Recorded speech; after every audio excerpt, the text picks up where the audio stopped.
राजनीतिक रूप से कोई प्रोपोगेंडा है या वाकई में इसमें कोई सच्चाई आपकी पार्टी मानती है कि आरक्षण का हक मारा जा रहा है?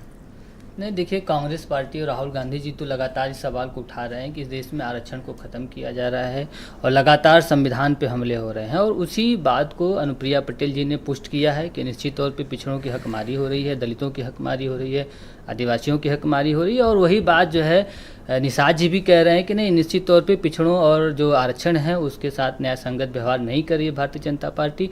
और वो आगाह भी कर रहे हैं कि अगर भारतीय जनता पार्टी पिछड़ों के साथ, दलितों के साथ, आदिवासियों के साथ आरक्षण जो मिल रहा है उसके साथ न्याय संगत व्यवहार नहीं करेगी तो दोबारा और भी होनी चाहिए ना कि भाई इतनी वैकेंसी नहीं। निकली, देखिए, फैक्चुअल रिपोर्ट ये है कि तो जितेंद्र सिंह जो आपके पीएमओ में राज्य मंत्री रहे हैं, उन्होंने एक डाटा संसद के पटल पे रखा। उन्होंने कहा कि जो सेंट्रल गवर्नमेंट की नौकरियां हैं उनमें 42,000 पोस्ट जो SC ST OBC के लिए रिजर्व हैं वो भी खाली पड़े हुए हैं। और दूसरी तरफ धर्मेंद्र प्रधान जी ने 2023 में संसद के पटल पे एक रिपोर्ट रखा कि 42% सेंट्रल यूनिवर्सिटियों में प्रोफेसर्स के पद जो SC ST OBC के लिए रिजर्व हैं वो खाली पड़े हुए हैं। तो ये तो दुर्भाग्य की बात है कि इस देश में 42% मतलब कि नियर अबाउट 50% नहीं, मेरिट की नियुक्ति का अलग सवाल है। मेरिट क्या दलित, पिछड़े, आदिवासियों में मेरिट नहीं है? मैं थोड़ी कह रहा हूँ, मतलब ऐसा कहा नहीं, सरकार का देखिए, सरकार तो एक प्रोपेगेंडा खड़ा करती है और मेरिट का सवाल ही यहाँ नहीं है।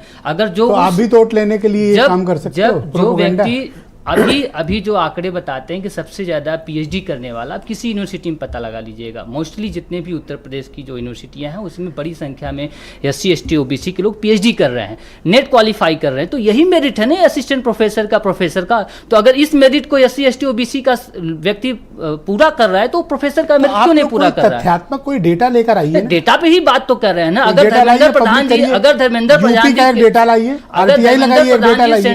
सेंट्रल जो है मिनिस्टर हैं, एजुकेशन मिनिस्टर है, अगर वो संसद में इस बात को कह रहे हैं कि 42% SC ST OBC के पोस्ट खाली हैं, तो ये इससे बड़ा डाटा क्या हो सकता है? अरे क्या बात कर रहे हैं आप जो है आप संसद के तमाम एक बात जबरदस्ती फर्जी बोलते हैं। अभी हम दिखाएंगे, अभी आपको हम दिखाएंगे।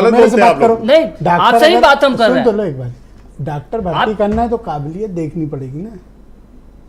मतलब काबिलियत क्या देखना चाहते हैं? राहुल गांधी जैसी काबिलियत चाहिए इनको। असिस्टेंट प्रोफेसर की क्या काबिलियत है? असिस्टेंट प्रोफेसर काबिलियत ये है कि आप नेट JRF नहीं, उसको मेरा सवाल ना मानो, मतलब नहीं, मैं कहा जा रहा है वो है। मैं आपके सवाल का जवाब, आप यहाँ इंडिविजुअल वो भी मेरिट नहीं बता पा रहे हैं। देखो नहीं, मनोज भी नहीं बता पाए। अरे रुक जा यार, बीच में क्यों बोल रहे हो? रुको आप, अरे रुको, इनको माइक बंद करो। भारतीय जनता पार्टी तय करेगी कि किसके पास मेरिट है, किसके पास मेरिट नहीं। अगर UGC ने अपना नॉर्म एंड कंडीशन रखा है, आप तो नए राजनीति में आए हो ना। ओम प्रकाश राजभर तो कब से, अगर होता दलितों के पिछड़ों के साथ जाती तो सबसे पहली आवाज ओम प्रकाश राजभर की। नहीं, अब ओम प्रकाश राजभर जी क्यों सवाल नहीं उठा रहे हैं सबको मालूम है। अभी वो मलाई काटने के लिए आप कांग्रेस के राजभर हो, इसलिए अभी आपको आइडिया नहीं है। नहीं, हम कहीं के राजभर हो, लेकिन इस सच्चाई को कोई स्वीकार करेगा कि क्या परिस्थिति है इस प्रदेश की। अच्छा।